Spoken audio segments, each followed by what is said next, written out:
Ito pala yung mga bata na magagaling kumanta, mga katutubong Aita dito sa kabundukan. Anong pangalan mo, Ning? Mikay and Franco po. Mikay? Opo. Ilang taon ka na, Mikay? 12 years old po. Anong grade ka na ngayon? Grade 6 po. Tapos sunod, Elizabeth Laksamana po. Elizabeth. Anong grade na si Elizabeth? Grade 4 po. Grade? 5. Grade 5. Tapos Ay, grade 4. grade 4. Tapos sunod si Jenny. Opo. Jenny M. Ilang taon ka na, Jenny? Galing po. Anong grade ka na ngayon? Grade 4. Sa araw-araw na gusto ka laging makita,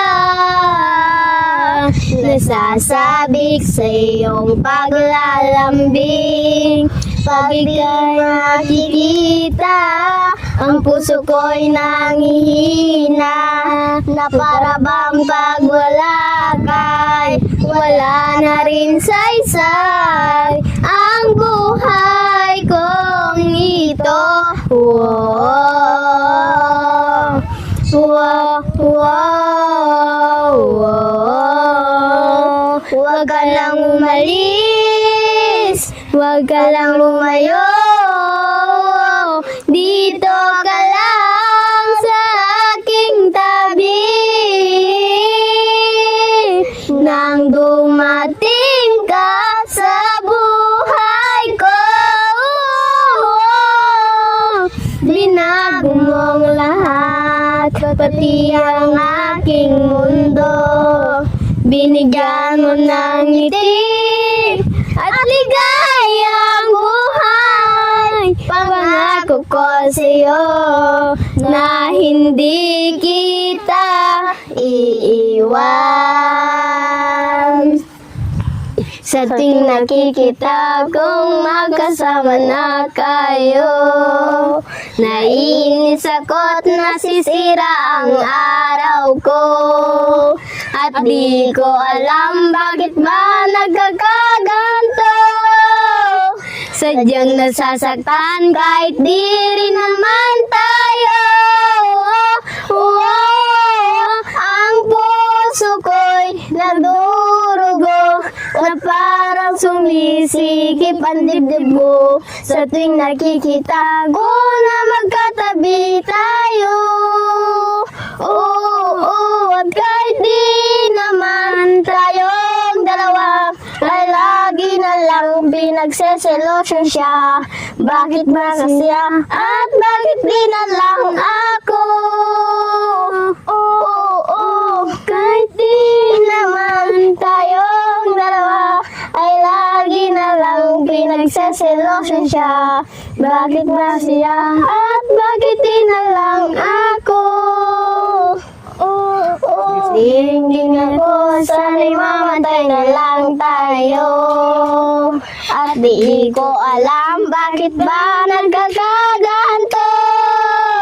Sadyang nasasaktan kahit di rin naman tayo. Ang puso ko'y nadurugo, ang parang sumisikip ang dibdib ko. Sa tuwing nakikita ko na magkatabi tayo. Kahit tagal na rin pala, wala nang tayong dalawa.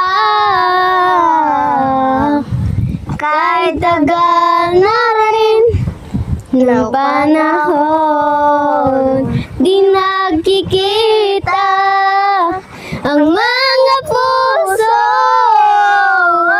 Kay bilis ng mga oras, kay bilis ng panahon, parang dati tayo pa, wala na ngayon.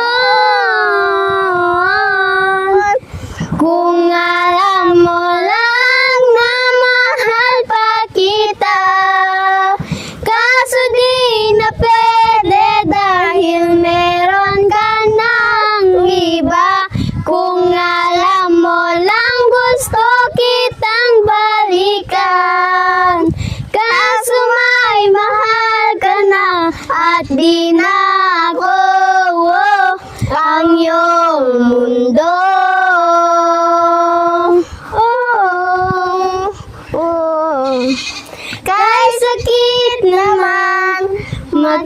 kita na. Sa iba ka na sumasayaw. Binubuo niyo na yung dating pinapangarap lang natin noon. Kay bilis ng mga oras, kay bilis ng panahon, parang dati tayo pang wala na ngayon. Kung alam mo lang na mahal pa kita, kaso may mahal ka na at di na ako ang iyong mundo. Yung pagkanta nyo dito sa bundok, ito libangan nyo. Opo. Minsan po, yung inaano po namin sa school, yung inaawit namin po sa school, sa harap po. Kumakanta kayo sa school. Opo po, harap. Sa harap. Minsan po, sumasayaw po kami sa school namin. Sa ito ng katitubo. Sumasayaw din kayo Opo. sa school, parang nagpe-perform kayo. Opo. Sumasayaw, kumakanta. Tapos pagkakaalam ko na kumakanta din kayo sa simbahan. Opo. Nagkakanta po.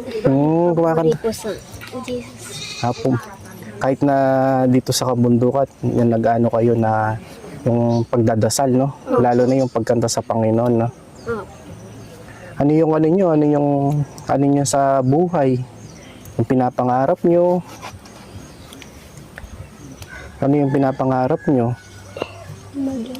Okay. Teacher po. Ha? Guro po. Guro? Bakit gusto nyo maging guro? Para matulungan po yung mga batang hindi marunong magbasa po. Magbasa at magsulat. Opo. Nag-aaral kayong mabuti. Opo. Gusto nyo maging guro, teacher. Opo. Para yung mga kapatid na Aita, na mga hindi marunong magsulat, magbasa, matuturuan nyo sila, di ba? Opo. At ano nyo, yung talento nyo, pag-usaya nyo, no? Mag-practice kayo. Opo. At sana yung ano nyo na mga pinapangarap nyo, matupad nyo. Lalo na yung pag-aaral. Sige, no? Alis na si Kuya Buksi. Bye-bye! Siya ang lagi niyong kasama, ang laging kaagapay at di ka iiwan. May Buksi TV na lagi kayong tutulungan at damayan.